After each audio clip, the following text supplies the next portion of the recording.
నమస్తే నా పేరు Radhika welcome to Maitri news ముందుగా హెడ్లైన్స్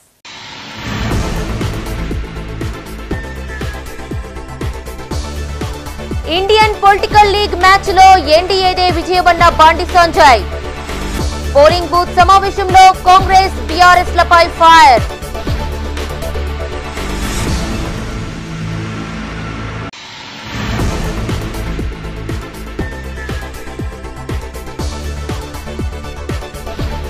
ఎంఎస్పీ కంటే తక్కువ ధరకు కొంటే చర్యలు మిల్లర్లు ట్రేడర్లను హెచ్చరించిన కరీంనగర్ కలెక్టర్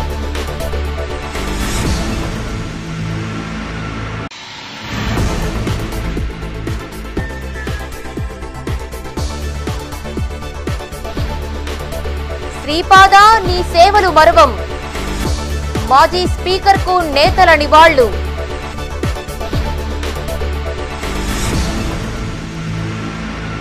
ఇక వార్తల వివరాలు ఐపీఎల్ క్రికెట్ మాదిరిగానే దేశ రాజకీయాల్లో ఇండియన్ పొలిటికల్ లీగ్ మ్యాచ్ నడుస్తోందన్నారు బీజేపీ జాతీయ ప్రధాన కార్యదర్శి ఎంపీ బండి సంజయ్ ఐఎన్డీ కూటమి పేరుతో గుంటనక్కల పార్టీలన్నీ టీంగా బరిలో ఉన్నాయని ఆ కూటమి టీంను చిత్తుగా ఓడించి హ్యాట్రిక్ సాధించబోతున్నామన్న ధీమా వ్యక్తం చేశారు బండి సంజయ్ 100 రోజుల్లో 6 గ్యారంటీలను అమలు చేస్తామని హామీలిచ్చి మోసం చేసిన కాంగ్రెస్ పార్టీ లైసెన్సును కూడా ప్రజలు రద్దు చేయబోతున్నారని ఎద్దేవా చేశారు కరీంనగర్ రేకుర్తిలోని రాజశ్రీ గార్డెన్స్ లో పార్లమెంటు నియోజకవర్గ స్థాయి పోలింగ్ బూత్ ప్రతినిధులతో విజయ్ సంకల్ప్ అభియాన్ సమావేశం నిర్వహించారు దీనికి ముఖ్య అతిథిగా బీజేపీ పార్లమెంట్ అభ్యర్థి బండి సంజయ్ తో పాటు ఆ పార్టీ జాతీయ సంస్థాగత సహ ప్రధాన కార్యదర్శి శివప్రకాష్ హాజరయ్యారు ఈ సందర్భంగా కాంగ్రెస్ బీఆర్ఎస్ పార్టీలపై నిప్పులు చెరిగారు బండి సంజయ్ పార్లమెంటు ఎన్నికలను క్రికెట్ తో పోలుస్తూ హాట్ కామెంట్స్ చేశారు రాష్ట్రంలో అతి తక్కువ వ్యవధిలో ప్రజా వ్యతిరేకత చూరగొన్న ఏకైక పార్టీ కాంగ్రెస్ అని 100 రోజుల్లో 6 గ్యారంటీలను అమలు చేస్తామని మోసం చేసిందని ఆరోపించారు తాలు తరుగు తేమ పేరుతో దోచుకునేందుకు దళారులు సిద్ధమైన సర్కారు పట్టించుకోవడం లేదని అన్నారు వడ్లకు కనీస మద్దతు ధరతో పాటు క్వింటాలుకు 500 రూపాయల బోనస్ ఇవ్వకుండా మోసం చేసిందన్నారు తాను ఈ 5 ఏళ్లలో చేసిన అభివృద్ధిపై బుక్లెట్ ప్రింట్ చేసి ఇంటింటికి పంపిణీ చేశారని మంత్రి పొన్నం చేసిన ఆరోపణలో పస లేదని కొట్టిపారేశారు కరీంనగర్ తో పాటు తెలంగాణలోని అన్ని నియోజకవర్గాల్లో బీజేపీ విజయం ఖాయమని ఆశాభావం వ్యక్తం చేశారు భారతీయ జనతా పార్టీ అభ్యర్థిగా పోటీ చేస్తున్న నన్ను అప్రతిష్టపాలు చేయడము నా మీద తప్పుడు ప్రచారాలు చేయడము ఇష్టానుసారంగా మాట్లాడడము నేను చేసిన పనులను మోడీ గారి ఆశీర్వాదంతో నేను చేసినటువంటి అభివృద్ధిని చెయ్యలేదు అంటూ తప్పుడు ప్రచారం చేయడము నేను ఎన్నిసార్లు చెప్పినా మీరు ఎన్నిసార్లు చెప్పినా ఆధారాలతో సహా ప్రూవ్ చేసినప్పుడు కూడా వాళ్ళ చెవులకు వినబడతలేవు వాళ్ళ కళ్ళకు కనబడతలేవు కాబట్టి ఇలా ప్రజలు వాళ్ళను చీత్కరించుకునే ప్రయత్నం చేస్తున్నారు వాళ్ళని తిరస్కరించే ప్రయత్నం చేస్తున్నారు కాబట్టి బాజప్తా కరీంనగర్ పార్లమెంటును అభివృద్ధి చేసింది భారతీయ జనతా పార్టీ నరేంద్ర మోడీ గారి సర్కార్ అన్న విషయాన్ని మనం స్పష్టం చేయాల్సిన బాధ్యత ఉంది కాబట్టి వాళ్ళు ఏం ప్రచారం చేస్తామని పట్టించుకోదు ఎందుకంటే వాళ్ళ దేశంలో ఐపీఎల్ మ్యాచ్ నడుస్తుంది చూస్తున్నారు అందరూ ఐపీఎల్ మ్యాచ్ నడుస్తుంది ఐపీఎల్ మ్యాచ్ క్రికెట్లోనే కాదు ఇవాళ రాజకీయాల్లో కూడా ఐపీఎల్ మ్యాచ్ ఉన్నది ఇవాళ దేశంలో భారతదేశంలో ఐపీఎల్ మ్యాచ్ నడుస్తుంది క్రికెట్ టీం కాదు రాజకీయ టీంతో ఇవాళ దేశంలో ఐపీఎల్ మ్యాచ్ రాజకీయ పరంగా నడుస్తుంటే దానికి క్యాప్టెన్ ఎవరంటే నరేంద్ర మోడీ గారు మన క్యాప్టెన్ దేశంలో కనీస మద్దతు ధర కంటే తక్కువగా ధాన్యం కొనుగోలు చేస్తే చర్యలు తప్పవని హెచ్చరించారు కరీంనగర్ జిల్లా కలెక్టర్ పమేలా సత్పతి 17% తేమతో వడ్లను సెంటర్లకు తీసుకురావాలని రైతులకు సూచించారు కలెక్టర్ టార్పాలిన్లు గన్ని సంచులను అందుబాటులో ఉంచాలని అధికారులకు సూచించారు సమస్యలు ఉంటే తన దృష్టికి తీసుకొస్తే పరిష్కరిస్తానని రైతులను ఇబ్బందులకు గురిచేయవద్దని ట్రేడర్లు మిల్లర్లను ఆదేశించారు కలెక్టర్ కరీంనగర్ జిల్లా కొత్తపల్లి మండలం మల్కాపూర్ బద్దిపల్లి గ్రామాల్లో డీసీఎంఎస్ ఆధ్వర్యంలో ఏర్పాటు చేసిన వరి ధాన్యం కొనుగోలు కేంద్రాలను సందర్శించి పరిశీలించారు జిల్లా కలెక్టర్ పమేలా సత్పతి ఆయా సెంటర్లకు ఇప్పటి వరకు ఎన్ని క్వింటాళ్ల ధాన్యం వచ్చింది ఇంకా ఎన్ని క్వింటాళ్ల ధాన్యం రానుంది అన్ని సౌకర్యాలు కల్పించారా అని అధికారులను అడిగి తెలుసుకున్నారు కలెక్టర్ వరి ధాన్యం తేమ శాతాన్ని స్వయంగా పరిశీలించారు సరైన తేమ శాతం వచ్చేలా ధాన్యాన్ని ఆరబెట్టాలని రైతులకు సూచించారు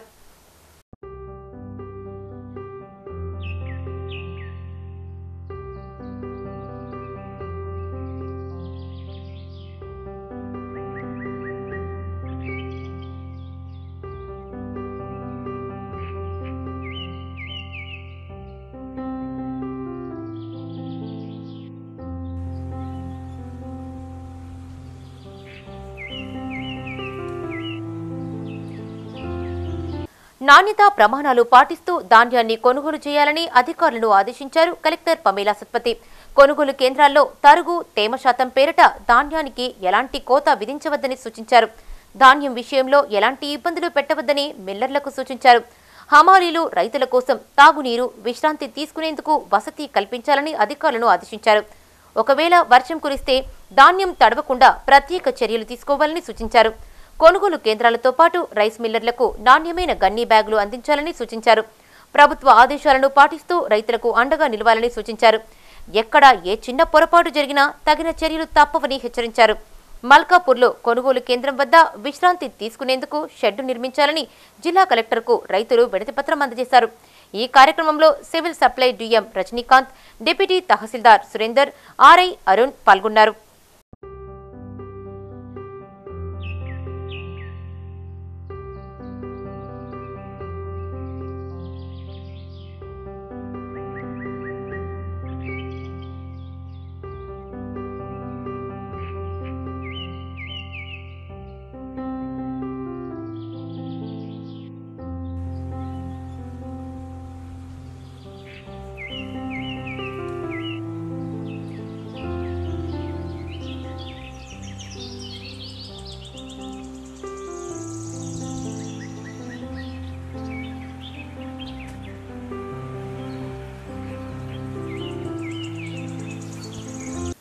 మంచంలో పడుకోనైనా ప్రజలకు సేవ చేస్తానన్నారు కాంగ్రెస్ నిజామాబాద్ ఎంపీ అభ్యర్థి ఎమ్మెల్సీ జీవన్ రెడ్డి. జగిత్యాల జిల్లా కేంద్రంలో ఏర్పాటు చేసిన ముఖ్య కార్యకర్తల సమావేశంలో ఆయన పాల్గొని మాట్లాడారు. వరంగల్ తర్వాత జగిత్యాల జిల్లాలోనే అధికంగా విద్యావకాశాలు ఉన్నాయని అన్నారు. అరవింద్ది కాంగ్రెస్ డిఎన్ఏ అని, మూతపడ్డ చక్కెర ఫ్యాక్టరీ పునరుద్ధరించే అవకాశం ఆయనకు ఉన్నప్పటికీ ప్రయత్నమేదీ చేయలేదని అన్నారు. రాష్ట్రం తరహాలోనే జాతీయ స్థాయిలో మార్పు రాబోతుందని, ఇండియా కూటమి గెలుస్తుందన్న ధీమా వ్యక్తం చేశారు జీవన్ రెడ్డి. దయచేసి ఎన్నికలు ఏదైతుందో గెలుపోవడం సహజమా అని చెప్పంటున్నాం. మనం ఒక ధర్మ పోరాటం చేస్తున్నాము. మనం చేసేది ధర్మ పోరాటం చేస్తున్నామని చెప్పంటున్నాను. ఈ ధర్మ పోరాటంలో మనం ధర్మానికి, న్యాయానికి ఒక ప్రతీకగా ఏదైతుందో ఎన్నికల్లో పోరాటం చేయడం మన బాధ్యత అని చెప్పంటున్నాం. వీళ్ళు జగిత్యాలలో నిరుపేద వర్గాలకు అండగా నిలిచే విధంగా చెప్పంటున్నాను. నేను మా మిత్రుడు ధనపూర్ అరవింద్ గారు అక్కడ మంచిలో ఇక్కడ ఛాయపై చర్చ పెట్టిందా. నేను రాత్రి అట్లా 6-7 గుట్టానికి వస్తున్నా. నేను అడుగుతున్నా, మా ముదిరాజ్ సోదరులకు ఆరాధ్య దైవమైన దగ్గులమ్మకి ఏదైతుందో దానికి 23 గుళ్ళ స్థలాన్ని కేటాయింపు చేసి దేవుడే జీవన్ రెడ్డి అని చెప్పంటున్నా. నేను మా గంగమ్మ తల్లి గంగపుత్రులకు వాళ్ళ సామూహిక భవనం నిర్మాణం చేసుకొని తోడ్పడే ఎవరు జీవన్ రెడ్డి అని చెప్పంటున్నాను. అజాత శత్రువు దివంగత మాజీ స్పీకర్ దుద్దిల్ల శ్రీపాదరావు అని కొనియాడారు పలువురు కాంగ్రెస్ నేతలు. ఉమ్మడి రాష్ట్రంలో స్పీకర్గా అనేక సేవలు అందించారని, కరీంనగర్ ఉమ్మడి జిల్లా అభివృద్ధికి కృషి చేశారని గుర్తు చేశారు. వారిని స్ఫూర్తిగా తీసుకుని సేవలను అందించాలని కార్యకర్తలకు సూచించారు. శ్రీపాదరావు వర్ధంతిని పురస్కరించుకుని కరీంనగర్లో పలు కార్యక్రమాలు చేశారు కాంగ్రెస్ నేతలు. మాజీ స్పీకర్ దుద్దిల్ల శ్రీపాదరావు 25వ వర్ధంతిని పురస్కరించుకుని డీసీసీ ఆఫీసులో బస్టాండ్ చౌరస్తా విగ్రహం వద్ద నివాళులు అర్పించారు కాంగ్రెస్ నేతలు. తొలుత జిల్లా కాంగ్రెస్ కార్యాలయంలో శ్రీపాదరావు చిత్రపటానికి నియోజకవర్గ ఇన్ఛార్జి పురుమల్ల శ్రీనివాస్, నగర కాంగ్రెస్ అధ్యక్షులు సుడా చైర్మన్ కోమటిరెడ్డి నరేందర్ రెడ్డి, పీసీసీ కార్యదర్శి వైద్యుల అంజన్ కుమార్, మాజీ శాసనసభ్యులు ఆరెపల్లి మోహన్ తదితరులు పూలమాల వేసి నివాళులు అర్పించారు. అనంతరం బస్టాండ్ కూడలి వద్ద గల శ్రీపాదరావు విగ్రహానికి నరేందర్ రెడ్డి, ఎండి తాజ్, శ్రావణ్ నాయకులతో పాటు పలువురు నాయకులు నివాళులు అర్పించారు. శ్రీపాదరావు 5 సార్లు ఎమ్మెల్యేగా, స్పీకర్గా ప్రజలకు సేవలు అందించి అజాత శత్రువుగా నిలిచారని కొనియాడారు. ఈ కార్యక్రమంలో నాయకులు వెన్న రాజమల్లయ్య, బొబ్బిలి విక్టర్, గుండాటి శ్రీనివాసరెడ్డి, నిహాల్ హైమద్, కామ్రెడ్డి రామ్రెడ్డి, దన్నా సింగ్, కమరుద్దీన్, కుర్ర పోచయ్య, మామిడి సత్యనారాయణ రెడ్డి పాల్గొన్నారు. ఆనాడు ఉమ్మడి ఆంధ్రప్రదేశ్ రాష్ట్రానికి శాసన సభాపతిగా ఉన్న శ్రీపాదరావు గారు ఈ రాష్ట్రానికి ఎనలేని సేవ చేశాడు. ప్రత్యేకించి వారు చాలా సౌమ్యుడు, అలాగే స్నేహశీలి. ఈ యొక్క ఉమ్మడి ఆంధ్రప్రదేశ్లో సౌమ్యుడిగా పేరు పొందడమే కాదా మృదు భాషి, అన్ని పార్టీలను కలుపుకొని అభివృద్ధిలో ముందుకు నడిచే నాయకుడిగా వారికి పేరుంది. మరి అలాగే ఆనాటి రాష్ట్ర ప్రభుత్వ సంక్షేమ పథకాలను రాష్ట్రంతో పాటు మరి మంతనితో పాటు కరీంనగర్ జిల్లా కూడా మరి అభివృద్ధిలో పాలు పంచుకున్న శ్రీపాదరావు గారిని ఈరోజు గుర్తు చేసుకుంటూ మరి ఈనాటి రాష్ట్ర ప్రభుత్వం మరి పెద్దలు శ్రీపాదరావు యొక్క అడుగుజాడలలో నడుస్తున్న వారి కుమారుడు శ్రీధర్ బాబు కూడా ఈ రాష్ట్ర అభివృద్ధిలో తనదైన శైలిలో పనిచేస్తూ రాష్ట్రాభివృద్ధికి నిరంతరం కృషి చేస్తూ ఉన్నారు. ప్రత్యేకంగా మరి ఈనాటి ప్రభుత్వం బీదలకు, బడుగు బలహీన వర్గాలకు, మహిళలకు అందరికీ సంక్షేమంలో ముందుంటుందనే విశ్వాసాన్ని తెలియజేస్తూ భవిష్యత్తులో శ్రీధర్ బాబు యొక్క ఆలోచనతో ఈ రాష్ట్ర అభివృద్ధికి వారు చేస్తున్న అంశాన్ని కూడా మరి ప్రజలు పరిగణలోకి తీసుకుంటున్న సందర్భంలో మరి శ్రీపాదరావు గారి యొక్క జ్ఞాపకాలను వారు చూసిన మార్గాన్ని ఎంచుకొని శ్రీధర్ బాబు గారు పనిచేస్తూ ఉన్నారు.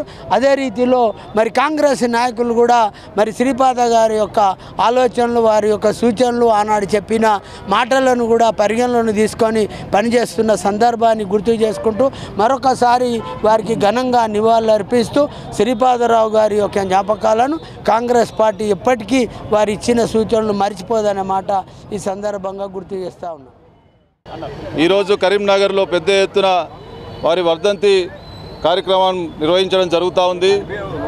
వారు అజాత శత్రువుగా ప్రజలందరి మన్ననలు చూరగొని ఉమ్మడి రాష్ట్రంలో మరి ఆనాడు వారికి ఎంతోమంది అభిమానులు ఉన్నటువంటి పరిస్థితి.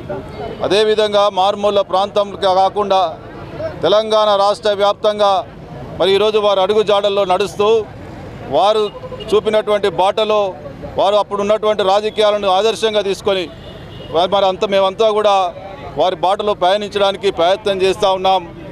వారు అభివృద్ధికే కాకుండా అందరి అభిమానం చూరగొన్నటువంటి గొప్ప నాయకులు. మరి వారి అడుగు జాడల్లో నడుస్తూ వారి తనయుడు శ్రీధర్ బాబు గారు ఆనాడు మంత్రిగా, ఈనాడు కూడా మరి మంత్రిగా మరి ఎంతో సంక్షేమ కార్యక్రమాలు చేపడుతూ వారు చూపినటువంటి బాటలో నడుస్తున్నటువంటి శ్రీధర్ బాబు గారికి మరి వారిని ఆదర్శంగా తీసుకొని మేమంతా కూడా మరి కంకణబద్ధులమై శ్రీపాదరావు గారి ఆశయాలు కొనసాగిస్తామని ప్రమాణపూర్వకంగా తెలియజేస్తూ వారి వర్ధంతి కార్యక్రమాన్ని ఈరోజు నగరంలోని బస్టాండ్ కూడలి వద్ద నిర్వహిస్తూ ఉన్నాం. మరి భవిష్యత్తులో కూడా తప్పకుండా వారి ఆశయాలు కొనసాగింపుగా ముందుకెళ్తామని సందర్భంగా తెలియజేస్తా ఉన్నాం. కరీంనగర్ పార్లమెంటు బీఆర్ఎస్కే అనుకూలంగా ఉందని అన్ని సర్వేలు చెబుతున్నాయని మాజీ మంత్రి Siddipet MLA Harish Rao smart city Karimnagar Manoharabad railway line జాతీయ రహదారులను తీసుకువచ్చిన ఘనత వినోద్ కుమార్ది అని అన్నారు. భావోద్వేగాలతో రెచ్చగొట్టడం తప్ప బండి సంజయ్ ఈ 5 ఏళ్లలో చేసిన అభివృద్ధి ఏమీ లేదని ఆరోపించారు. బీజేపీ ఇంటికో చిత్రపటం, క్యాలెండర్ను పంచుతున్నారని అవి ఆకలి తీరుస్తాయా అని ప్రశ్నించారు. 6 గ్యారంటీలు, 18 హామీల అమలుపై తాను ఎమ్మెల్యే కమలాకర్ అసెంబ్లీలో కాంగ్రెస్ ప్రభుత్వం మెడలు వంచాలంటే వినోద్ కుమార్ను గెలిపించాలని కోరారు. పార్లమెంటు ఎన్నికల ప్రచారంలో భాగంగా కరీంనగర్ బీఆర్ఎస్ అభ్యర్థి బోయిన్పల్లి వినోద్ కుమార్ కు మద్దతుగా నగరంలో నిర్వహించిన పలు కార్యక్రమాల్లో పాల్గొన్నారు మాజీ మంత్రి హరీష్ రావు. నగరంలోని మంకమ్మతోట, పాత లేబరడ్డా నుంచి రామ్నగర్ వరకు రోడ్ షో నిర్వహించారు. అనంతరం ఓ హోటల్లో కరీంనగర్ పార్లమెంటు నియోజకవర్గ పరిధిలోని ఎమ్మెల్యేలు, మాజీ ఎమ్మెల్యేలు, నియోజకవర్గ ఇన్ఛార్జీలు, ముఖ్య నాయకులతో సమావేశమయ్యారు హరీష్ రావు. అనేకసార్లు తెలంగాణ కోసం కేసీఆర్ రాజీనామా చేసినా ఇక్కడి ప్రజలు ఆయన్ను గుండెలకు హత్తుకుని గెలిపించారని గుర్తు చేశారు. బీఆర్ఎస్ ఎంపీ అభ్యర్థి వినోద్ కుమార్ చేసిన అభివృద్ధి ప్రజల ముందు కనిపిస్తోందన్నారు ఎమ్మెల్యే గంగుల కమలాకర్. ట్రిపుల్ ఏర్పాటుకు తాను పోరాడగా 5 ఏళ్లలో ఎంపీగా సంజయ్ దాన్ని తీసుకురావడంలో విఫలమయ్యారని తెలిపారు వినోద్ కుమార్. ఎంపీగా ఉన్న ఆయన ఎమ్మెల్యేగా ఎందుకు పోటీ చేశారని, ఎంపీ పదవి ఆయనకు పునరావాస కేంద్రమా అని ప్రశ్నించారు. తనను గెలిపిస్తే కరీంనగర్లో అంతర్జాతీయ స్కిల్ డెవలప్మెంట్ సెంటర్ ఏర్పాటులో కీలక పాత్ర పోషిస్తానని తెలిపారు. ఈ కార్యక్రమంలో మేయర్ సునీల్ రావు, ఎమ్మెల్యే పాడి కౌశిక్ రెడ్డి, మాజీ ఎమ్మెల్యేలు రసమయ్యి, సుంకె రవిశంకర్, మాజీ మేయర్ రవీందర్ సింగ్, బీఆర్ఎస్ జిల్లా నగర అధ్యక్షులు GV Ramakrishnarao, Chala Harishankar, deputy mayor Swaruparani, BRS కార్పొరేటర్లు, నాయకులు పాల్గొన్నారు. పార్టీ పుట్టిన మొదటి నెలలోనే కరీంనగర్ సభతోనే బీఆర్ఎస్ పార్టీ శంకరావాన్ని పూర్తి. మరి కరీంనగర్ గడ్డంటే కేసీఆర్కి ఎంతో ప్రేమ. మొదటి రోజుల్లోనే కరీంనగర్ జిల్లా పరిషత్ను గెలిపించిన ప్రజలు మన కరీంనగర్ జిల్లా ప్రజలు. కేసీఆర్ గారిని ఎంపీగా కేంద్ర మంత్రి చేసిన ఘనత ఈ కరీంనగర్ ప్రజలకే దక్కుతుంది. 2 సార్లు తెలంగాణ కోసం కేసీఆర్ గారు రాజీనామా చేస్తే కూడా గుండెకు హత్తుకొని ఆశీర్వదించిన గడ్డ ఈ కరీంనగర్ గడ్డ అని చెప్పి నేను గుర్తు చేస్తా ఉన్నా. కేసీఆర్ గారు కేంద్ర మంత్రిగా ఉన్నప్పుడే కరీంనగర్ నుంచి హైదరాబాద్ కు రైల్వే లైన్ మంజూరు చేయించారు. ఆనాటి యూపీఏ ప్రభుత్వంలో వినోద్ అన్న కేసీఆర్ గారు కలిసి కరీంనగర్ కు రైలు శాంక్షన్ చేయిస్తే ఇవాళ పనులు దగ్గర పడతా ఉన్నాయి. అదేవిధంగా మీరందరూ 2014లో వినోదన్నను ఎంపీగా గెలిపించారు. మరి వినోదన్న విద్యావంతుడు, మంచి మేధావి, మృదు స్వభావి. బండి సంజయ్ గారు కరీంనగర్ నియోజకవర్గానికి, కరీంనగర్ ప్రజల కోసం ఆరాట పడ్డట్టు ఒక్కటి చూపిమని చెప్తున్నా నేను. కేసీఆర్ గారిని కాసిం రజ్వీ అని లొల్లి పెడతాడు పార్లమెంట్ లో. ఎందుకు గెలవాలి? పార్లమెంట్ సభ్యుడు ప్రజల సమస్యలు పరిష్కారం కోసం గెలవాలి. ఆయన ఎంపీగా ఉన్నప్పుడు ఎమ్మెల్యేగా ఎందుకు పోటీ చేసిండు? మొన్న గంగుల కమలాకర్ గారి పైన నేను అడుగుతున్నాను, నీకు చిత్తశుద్ధి లేదు పార్లమెంట్ సభ్యుడిగా పనిచేయాలని? నిజంగా నీకు చిత్తశుద్ధి ఉండి పార్లమెంట్ సభ్యుడిగా పనిచేయాలంటే మొన్న ఎంపీగా ఎమ్మెల్యేగా ఎందుకు పోటీ చేస్తాడు? ఈ ఎంపీ పదవి ఏమైనా పునరావాస కేంద్రమా? ఓడిపోయినలకు మళ్ళీ గెలిపించడానికి? ఈ ఎంపీ పదవి ఓటమి పైన ఎమ్మెల్యే ఓడిపోతే ఎంపీగా కట్టబెట్టాలా? నీకు నిజంగా ఎంపీ పదవి పైన చిత్తశుద్ధి ఉంటే నువ్వు మొన్న ఎమ్మెల్యేగా కాదు, ఢిల్లీలో ఉంటా, నా కరీంనగర్ కోసం పనిచేస్తా, నా కరీంనగర్ ప్రజల కోసం పనిచేస్తా అని చెప్పి నీకు ఈ సమంతా ఆలోచన ఉంటే నువ్వు ఎమ్మెల్యే పోటీ చేయకపోతావు. కేంద్రంలో మాట్లాడి తీసుకొచ్చినందుకు ఏ పార్టీ అవసరం లేదు, ప్రశ్నించే గొంతుగా ఉండాలి. ఆ ప్రశ్నించే గొంతుకని వినోద్ కుమార్ గారు ఉన్నారు. మరి ఈ రోజు నన్ను ఎమ్మెల్యే గెలిపించారు. కాంగ్రెస్ పార్టీ రాష్ట్రంలో అధికారం ఉంది, వాళ్ళు ప్రశ్నిస్తారా? వాళ్ళు ప్రశ్నించే గొంతుకలు మూగపోయినాయి. కేంద్రంలో బీజేపీ ఉన్నది, వాళ్ళు ప్రశ్నిస్తారా? వాళ్ళు మూగవేరు. మరి ప్రశ్నించే గొంతుకు ఎవరు ఉండాలి? తెలంగాణ రాష్ట్ర ప్రయోజనాలు కాపాడాలంటే ఎవరు ఉండాలి? మళ్ళా మన పక్షాన మన సమస్యలు పరిష్కరించేందుకు, తెలంగాణ సమస్య పరిష్కరించేందుకు, కరీంనగర్ సమస్య పరిష్కరించేందుకు మళ్ళీ ఒక్కసారి వినోద్ కుమార్ పార్లమెంట్ సమితే మన గొంతుకై పార్లమెంట్ లో మాట్లాడితే మన ప్రాబ్లం సాల్వ్ అవుతాయి. సోదరి మళ్ళీ ఒకసారి ఆలోచించుకోరి. 10 సంవత్సరాలు ప్రభుత్వంగా ఉన్నాం.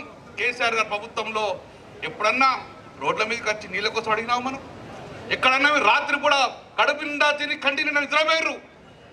నీ భద్రత మా బాధ్యతగా పనిచేసినాం, చిన్న ఇబ్బంది కూడా పనిచేసినాం.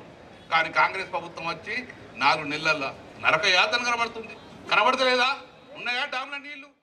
విదేశాల్లో విద్యకు అవకాశం కల్పిస్తున్నామని, ఈ అవకాశాన్ని సద్వినియోగం చేసుకోవాలని విద్యార్థులకు సూచించారు జియో 7 సొల్యూషన్ సంస్థ ఎండి ముకరఫ్ మహమ్మద్. కరీంనగర్లో ప్రతిమ మల్టీప్లెక్స్లో స్టడీ అబ్రాడ్ ఫెయిర్ నిర్వహించారు. ఇందులో హజ్ మాజీ డైరెక్టర్ సయ్యద్ ఇర్ఫాన్, బీఆర్ఎస్ అధికార ప్రతినిధి జమీరుద్దీన్, బీఆర్ఎస్ నేత షాకత్ అలీలు పాల్గొని స్టాల్స్ ను పరిశీలించారు. ఆయా యూనివర్సిటీ ప్రతినిధులతో కలిసి మాట్లాడి వివరాలు అడిగి తెలుసుకున్నారు విద్యార్థులు. యూకే, యుఎస్, కెనడా, న్యూజిలాండ్, జార్జియాతో పాటు పలు దేశాల నుంచి ప్రతినిధులు హాజరయ్యారని తెలిపారు ముకరమ్ Mohammed. And this event is about education abroad, and we have university representative directly coming here. Today, if you see at Pratima Multiplex, we have university reps from UK నుంచి వచ్చారు, US నుంచి వచ్చారు, కెనడా నుంచి వచ్చారు, జార్జియా నుంచి వచ్చారు, ఇంకా New Zealand నుంచి యూనివర్సిటీ రెప్స్ ఇక్కడ ఉన్నారు. సో మీరు ఇక్కడ వస్తే కనుక మీకు డైరెక్ట్లీ స్పాట్ అడ్మిషన్ ఆప్షన్స్ ఉన్నాయి. ओके इसके अलावा भी आपको फाइनेंस से लोग आए हुए हैं, फाइनेंस कंपनीज आके अपने पास 15 बैंक रिप्रेजेंटेटिव यहाँ पे है. आप आके अपने फाइनेंस के बारे में बात कर सकते हैं. यहाँ पे आप एडमिशन प्रोसेस कैसा होता going forward, what all you things you require document point of view, each and everything is going to be cover in this event. So आप ये इवेंट के बाद भी हमारे नंबर्स अवेलेबल है आप लोगों के लिए. अगर किसी का कुछ इशू है, कोई भी डाउट है, please contact and the given numbers will help you further going forward as well. उसके अलावा भी आपको MBBS का बहुत अच्छा प्रोग्राम है यहाँ पे आज जो चल रहा है. Already from morning we have given 2 admissions have done for today. So more counselling is going for MBBS, expecting to close at least 100 MBBS applications today. So MBBS का बहुत अच्छा है जॉर्जिया के लिए. सालाना फीस आके सिर्फ 4.5 लाख से 5 लाख रुपए में आपका MBBS का 1 साल का प्रोग्राम होता है. अगर इंडिया से अगर कंपेयर करेंगे आप, that is very cheap what you are going to do in Georgia. Karimnagar కాలుష్యపు కోరల్లో చిక్కుకుందని ఆందోళన వ్యక్తం చేశారు social justice for world human rights council జాతీయ ప్రధాన కార్యదర్శి మామిడాల మనోహర్. జాతీయ చైర్మన్ డాక్టర్ కొప్పుల విజయ్ కుమార్ ఆదేశాల మేరకు డంపింగ్ యార్డ్ను సందర్శించింది కౌన్సిల్ బృందం. జాతీయ ప్రధాన కార్యదర్శి మామిడాల మనోహర్తో పాటు south India chairman doctor Hanmagoud, Telangana రాష్ట్ర చైర్మన్ నోముల సంపత్ గౌడ్ సందర్శించారు. డంపింగ్ యార్డు సమస్యకు శాశ్వత పరిష్కారం చూపించి ప్రజల ఆరోగ్యం పట్ల తగిన జాగ్రత్తలు తీసుకోవాలని అధికారులను కోరారు. ప్రజల ప్రాణాలతో చెలగాటం ఆడడం చట్టరీత్యా నేరం అని అన్నారు. తక్షణమే డంపింగ్ యార్డ్ను నగరానికి దూరంగా తరలించాలని, లేని పక్షంలో అధికారులపై మానవ హక్కుల కమిషన్లో ఫిర్యాదు చేస్తామని హెచ్చరించారు. ఈ కార్యక్రమంలో తెలంగాణ రాష్ట్ర మహిళా విభాగం chairperson Rajeshwari, vice chairman Venkata Ramakrishna పాల్గొన్నారు. ఆటోనగర్ కాలనీలో వేసి గుట్టలుగా తెప్పలుగా దాన్ని వేయడం ద్వారా అక్కడ నిప్పు అంటుకుంది. ఆ నిప్పు ద్వారా కాలుష్యం ద్వారా వాతావరణం అంతా కూడా అనారోగ్య పాలు చేస్తూ పిల్లలకు, పెద్దలకు, ప్రతి ఒక్కరికి కూడా అక్కడ శ్వాసకోశ వ్యాధులతో ఎంతోమంది బాధపడుతున్నారు. ఇలాంటి ఇబ్బందులను కూడా గత ప్రభుత్వానికి అక్కడి ప్రజలు తెలియజేసినా ఎటువంటి స్పందన లేదు. ఈనాడులో వచ్చిన కథనం ప్రకారం మేము అక్కడికి వెళ్ళి ఈరోజు సందర్శించి అక్కడ ఉన్నటువంటి ఒక డంప్ యార్డ్ను కూడా చూసి చాలా ఆశ్చర్యకితులం కావడం జరిగింది. ఎందుకంటే అక్కడ ఉండడానికి కూడా ఎటువంటి భయాందోళనగా ఉంది. ఎందుకంటే ఈరోజు ఎన్నో వ్యాధులు వస్తున్నాయి. ఇలాంటి కాలుష్యమైనటువంటి వ్యాధుల ద్వారా, అనారోగ్యం ద్వారా ప్రజలందరూ కూడా చాలా ఇబ్బందులు పడుతున్నారు. కాబట్టి అటువంటి ఈ డంప్ యార్డుకు తగిన అక్కడి నుండి తరలించి అక్కడ ఉన్నటువంటి ప్రజలను ఖచ్చితంగా ఈ యొక్క ప్రభుత్వం ఆదుకోవాలని మా యొక్క social justice for world human rights council ద్వారా మేము పత్రికాముఖంగా వేడుకుంటున్నాం. కావున తక్షణం ఈ యొక్క చర్య తీసుకోవాలని పత్రికాముఖంగా వేడుకుంటున్నాం. Thank you. ఈనాడులో చూసిన న్యూస్ ప్రకారంగా మేము ఇక్కడికి రావడం జరిగింది. కరీంనగర్ పట్టణంలో 60 డివిజన్ల డంప్ యార్డు మొత్తం అక్కడ ఆటోనగర్లో చేయడం జరుగుతుంది. గత కొన్ని సంవత్సరాల నుండి, ఇప్పుడు కాదు, అది కొన్ని సంవత్సరాల నుండి అక్కడే ఇది చేయడం జరుగుతుంది. దాన్ని కాల్చడం వలన ఆ మంటలు ఆరిపోయి లోపల నుండి పొగ వచ్చి అక్కడున్న చుట్టుపక్కల ఉన్న ప్రజలకు చాలా ఇబ్బందులు ఎదుర్కోవడం జరుగుతుంది. అందులోనే కాకుండా చిన్న పిల్లలు ఉన్నారు, వాళ్ళకు కూడా శ్వాసకోశ ఇబ్బందులు ఎదుర్కోవడం జరిగింది. గత ప్రభుత్వాలకు కానీ మున్సిపాలిటీ వాళ్ళకు కానీ ఎన్నిసార్లు వివరించినా కూడా ఇప్పటి వరకు పట్టించుకోలేదు. ఈసారైనా కొత్తగా ఏర్పడిన ప్రభుత్వం అన్నా దీనిపైన తగు చర్యలు తీసుకొని డంపింగ్ యార్డు అక్కడి నుంచి తొలగించి అక్కడి ప్రజలకు న్యాయం చేసి తగు చర్యలు తీసుకోవాలని social justice for world human rights తరఫున కోరడం జరిగింది. కరీంనగర్ మానేరు విద్యా సంస్థల విద్యార్థులు ఐఐటి మెడల్స్ సర్టిఫికెట్లు అందుకున్నారు. 2023-24 విద్యా సంవత్సరంలో ఐఐటిలో తరగతుల వారీగా మొదటి 3 స్థానాల్లో విద్యార్థులు నిలవగా వారికి బంగారు, రజత, కాంస్య పతకాలతో పాటు సర్టిఫికెట్లను అందజేశారు మానేరు విద్యా సంస్థల అధినేత కడారి అనంతరెడ్డి. ఉమ్మడి జిల్లాలో ఐఐటి తరహా విద్యా విధానానికి మానేరు విద్యా సంస్థలు శ్రీకారం చుట్టినట్లు తెలిపారు. విద్యార్థుల ఉజ్వల భవిష్యత్తుకు ఇలాంటి విద్యాబోధన ఎంతగానో దోహదపడుతుంది అన్నారు. పోటీ పరీక్షల్లో సైతం విజయం సాధించడానికి ఎంతగానో దోహదపడుతుందన్నారు. ఈ కార్యక్రమంలో విద్యా సంస్థల డైరెక్టర్ కడారి సునీతారెడ్డితో పాటు ప్రిన్సిపల్స్, ఉపాధ్యాయులు, విద్యార్థులు పాల్గొన్నారు.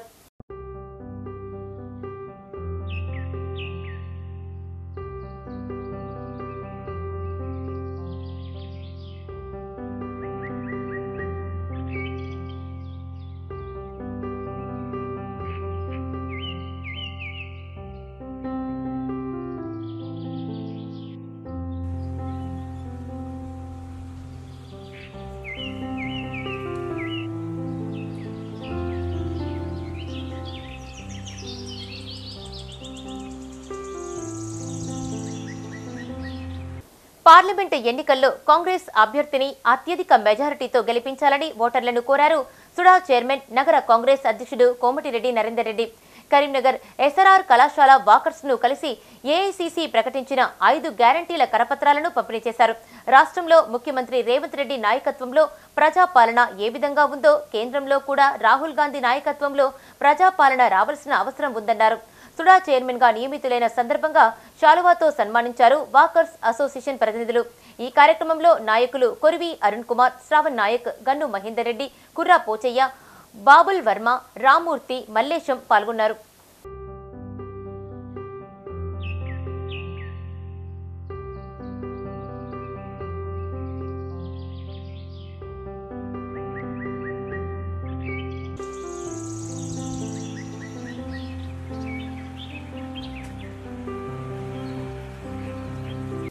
Karimnagar housing board colony Gayatri Nagar బాలకుటీర్లో సరస్వతి శిశుమందిర్ పాఠశాల విద్యార్థులకు ఇండోర్ గేమ్స్ నిర్వహించారు. ఇందులో విజేతలకు బహుమతులు అందజేశారు. హమ్ సంస్థ వ్యవస్థాపకులు ధనపురి సాగర్. తన తండ్రి ధనపురి బాలరాజు వర్ధంతిని పురస్కరించుకొని 5 ఏళ్లుగా సేవ ఇతర కార్యక్రమాలు నిర్వహిస్తున్నట్లు తెలిపారు. ఇందులో భాగంగా ఈ కార్యక్రమం నిర్వహించినట్లు తెలిపారు. విజేతలందరికీ మెమెంటో, పార్టిసిపేషన్ సర్టిఫికెట్లు అందజేసినట్లు తెలిపారు సాగర్. ఈ కార్యక్రమంలో Dhanapuri Satyamma, Sri Nayan Patel, chess coach Kanakaiah, trainer Srinivas పాల్గొన్నారు.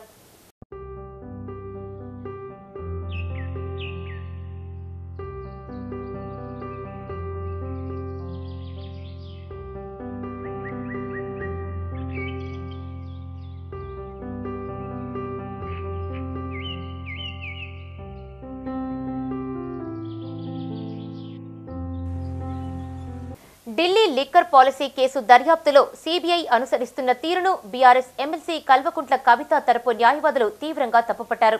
ఈ కేసు విచారణ దర్యాప్తులో తాను ఆశించిన సమాధానాన్ని నిందితులు చెప్పాలన్న ధోరణితో సీబీఐ వ్యవహరిస్తుందని ఆక్షేపించారు. తీహార్ జైలులో ఈ నెల 6న కవితను సీబీఐ విచారించడం, ఆ తర్వాత అరెస్టు చేయడం అన్యాయమంటూ ఆమె తరపు న్యాయవాదులు విక్రమ్ చౌదరి, నితీష్ రాణా, మోహిత్ రావు శుక్రవారం వాదనలు వినిపించారు.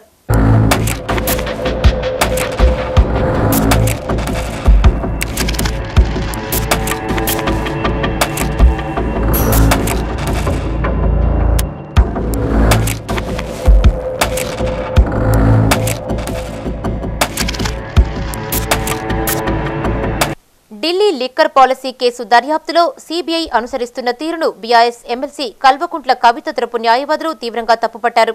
ఈ కేసు విచారణ దర్యాప్తులో తాను ఆశించిన సమాధానాన్ని నిందితులు చెప్పాలన్న ధోరణితో సీబీఐ వ్యవహరిస్తున్నదని ఆక్షేపించారు. సీబీఐ అడిగే ప్రశ్నలకు సమాధానాలు తెలియనప్పుడు ఎవరైనా తెలియదనే జవాబు చెప్తారని, అవే ప్రశ్నలను సీబీఐ తిప్పి మళ్లీ అడిగితే మౌనంగా ఉంటారని పేర్కొన్నారు. ఈ విధంగా పిటిషనర్ కవిత చేయడం తప్పిదమన్నట్టుగా సీబీఐ వాదన ఉందని అన్నారు.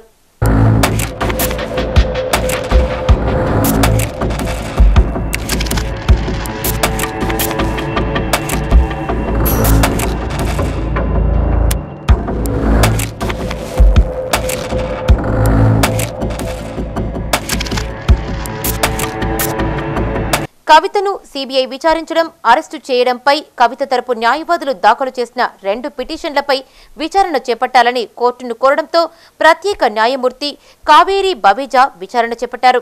దీంతో కవిత తరపు న్యాయవాదులు వాదన కొనసాగిస్తూ రాజ్యాంగంలోని 20/3 అధికరణ పౌరులకు మౌనంగా ఉండే హక్కును కల్పించిందని, ఇది ప్రాథమిక హక్కుల్లో ఒకటని పేర్కొన్నారు. జవాబు చెప్పే వరకు ఒకే ప్రశ్నను తారుమారు చేసి తిప్పి గుచ్చి అడిగితే ఎవరైనా తెలియదని సమాధానం చెప్తారని అన్నారు.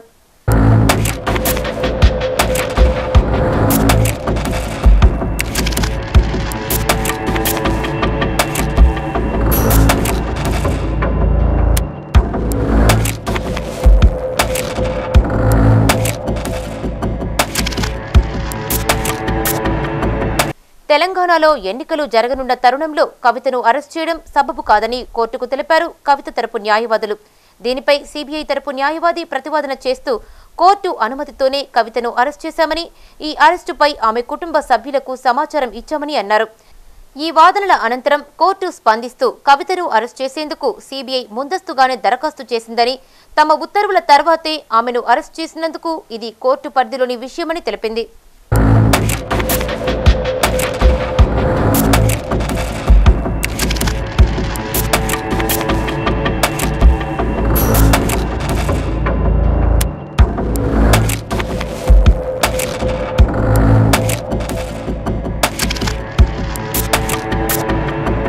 కోర్టు హాల్ నుంచి బయటకు వచ్చాక కవిత మీడియా ప్రతినిధులతో మాట్లాడుతూ సీబీఐ తప్పు మీద తప్పు చేస్తున్నదని ఆరోపించారు.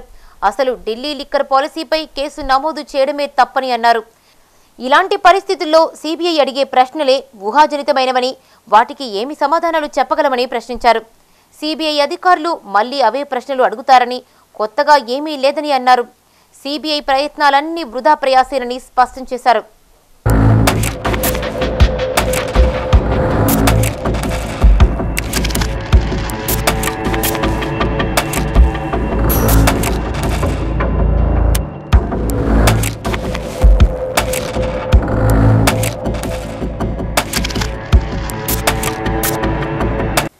మంత్రి పొన్నం ప్రభాకర్, బీజేపీ జాతీయ ప్రధాన కార్యదర్శి బండి సంజయ్ల మధ్య మాటల తూటాలు పేలాయి. బీజేపీ వైఫల్యాలపై నిలదీసిన పొన్నం ప్రభాకర్ ఈ నెల 14న దీక్ష చేపడుతున్నట్లు ప్రకటించారు. దీంతో బండి సంజయ్ పొన్నం ప్రభాకర్కు తనదైన శైలిలో కౌంటర్ ఇచ్చారు. అన్ని వర్గాలకు న్యాయం చేసినందుకేనా కాంగ్రెస్ దీక్ష అని ప్రశ్నించారు సంజయ్. 80 కోట్ల మంది పేదలకు మోడీ అన్నం పెడుతున్నందుకు, కరోనా వ్యాక్సిన్ ఇచ్చినందుకు దీక్ష చేస్తారా అంటూ ప్రశ్నించారు. కేసీఆర్ పాలనలో అన్ని వర్గాలను దగా చేసినప్పుడు ఒక్కనాడు కూడా దీక్ష ఎందుకు చేయలేదని ప్రశ్నలు గుప్పించారు. మేము అడుగుతా ఉన్నది, మీరు భారతీయ జనతా పార్టీ వచ్చిన తర్వాత తెలంగాణ రాష్ట్రానికి జరిగింది ఏంటి, తెలంగాణ రాష్ట్ర ప్రజల ప్రయోజనానికి మీరు సాధించింది ఏంటి? అధికారంలో రాగానే కదా 7 మండలాలు సీలేరు ప్రాజెక్టు తీసుకుని ఆర్డినెన్స్ ద్వారా ఆంధ్రాలో కలిపి మీరు తెలంగాణలో మీకే ముఖం ఉంది అని అడుగుతున్నాం. ఇలా తెలంగాణ రాష్ట్రం ఇచ్చినటువంటి ఒక భౌగోళిక పరిస్థితి నుండి 7 మండలాలు సీలేరు విద్యుత్ ప్రాజెక్టు తెలంగాణలో విద్యుత్ కోతలు లేకుండా కాపాడగలిగేటువంటి ప్రాజెక్టును తీసుకుని మీరు ఆంధ్రాలో కలిపి తెలంగాణ విభజన హామీలు అమలు చేయకుండా తెలంగాణ విధానాన్ని వ్యతిరేకించి అవహేళన చేసి అమరులను కించపరిచి తెలంగాణ ఏదో దొంగతనాన్ని ఎత్తుకొని పోయిందని చెప్పేటువంటి మీకు తెలంగాణలో ఓటు అడిగే హక్కు ఉందా ముందరని అడుగుతాను. ఇలా అంతేకాదు, ఇలా ఒక జాతీయ ప్రాజెక్ట్ ఇచ్చిండ్రా, ఒక ఇండస్ట్రీ వచ్చిండ్రా, ఒక మెడికల్ ఒక పెద్ద ఇన్స్టిట్యూట్ తీసుకొచ్చిండ్రా? ఈ రాష్ట్రంలో ఎవరికి ఇల్లు కట్టించిండ్రు? ఈ రాష్ట్రంలో ఒక రేషన్ కార్డు అని ఇచ్చిండ్రా? ఈ రాష్ట్రంలో రైతులకి మీద చేయగలిగిండ్రా? అవును, రైతులు 2000 ఇస్తున్నారు, దేశం మొత్తం ఇస్తున్నావు.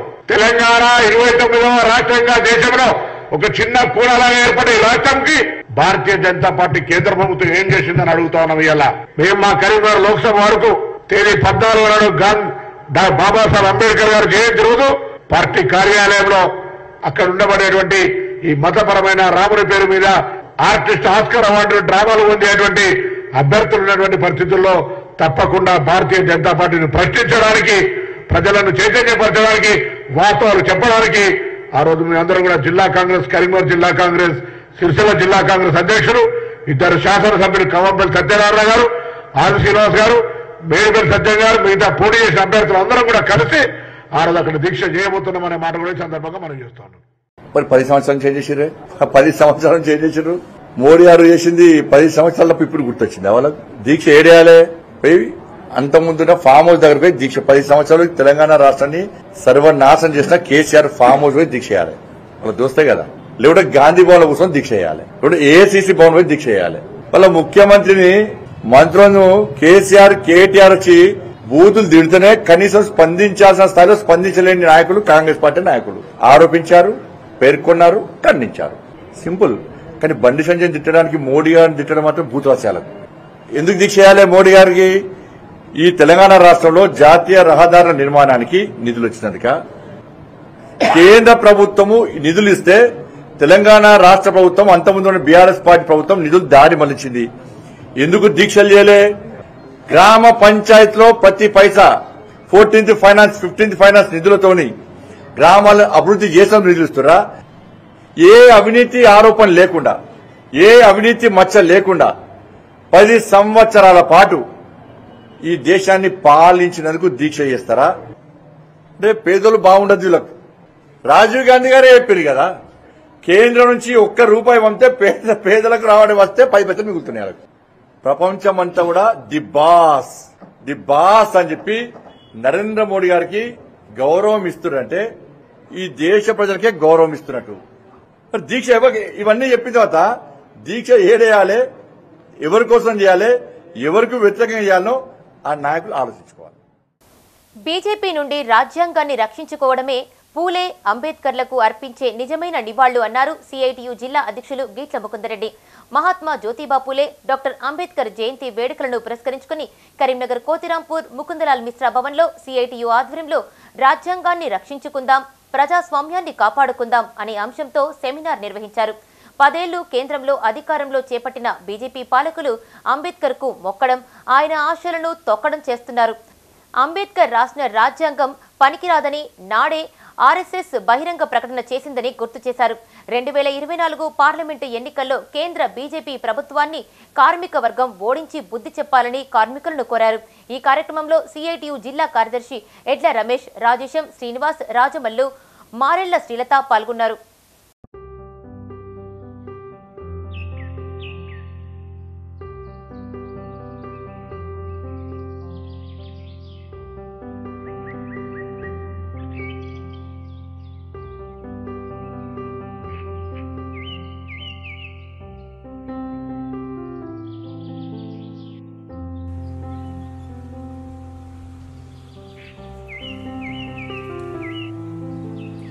ఇవి ఈ బ్రిటన్ విశేషాలు.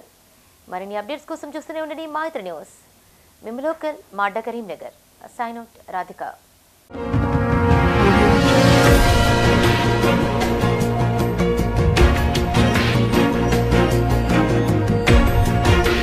Audio Jungle.